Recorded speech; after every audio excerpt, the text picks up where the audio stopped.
দেখা গেলো আমার এই মেয়েটা বিয়ে হয়েছে 2 বছর। তো 2 বছর বিয়ে হওয়ার পরে আমার এই মেয়েদের বিরক্ত যে ধরা পড়েছে, ওরে সম্পর্ক করে বলে ওর সাথে ওরে সবসময় বিরক্ত করে, জ্বালাতন করে। করার পরে ও কোনো সময় রাজি হয় না। পরে ওরে রাম দাও ধরে, ফিরে কবে যে তোর ভিডিও করেছি, তোর তার সে সময় ওরা চাপ সৃষ্টি দেয়। আমার মেয়েটা খুব নরম। করার পরে ও রাজি হয় না বলে এর কয়দিন আগেও ওরা 4-5 জন মিলে আমার এই মেয়েটারে সাথে ওরা বিরক্ত করেছে, কিন্তু জোজাজুজি করে পারি নাই। না পারার পরে যাক আমার মেয়েটা আমার কিছুই বলে না, আমার মেয়েটা খুব নরম। পরে এই দিন 2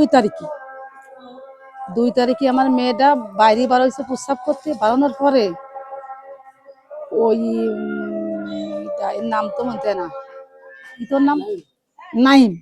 নাইম আমার মায়ের বাথরুমে বার হয়েছে। নাইম আমার মায়ের ঘরের ভিতরে যে খাটের তলে লুকিয়ে রয়েছে।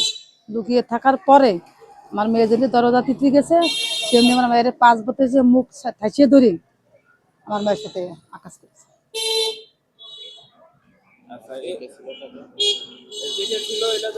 হ্যাঁ, সাথে সজীব ছিল।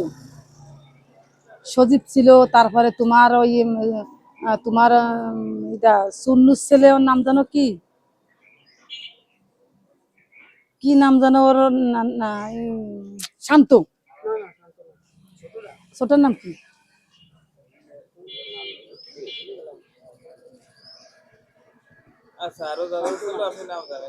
হ্যাঁ হ্যাঁ, আরো অনেকে ছিল। আমার মেয়ের এরকম ডিস্টার্ব করে সবসময়, মেয়েরা নরম পাই।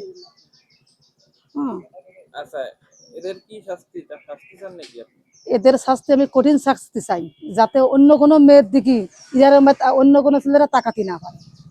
আপনার কাছে আমার এইটুকুই আবেদন, যেমন মেয়েটা না নরম পায়, তারা যা করতে করেছে এজন্য অন্য কোনো নারীর প্রতি না হয়, এটাই আমার আবেদন।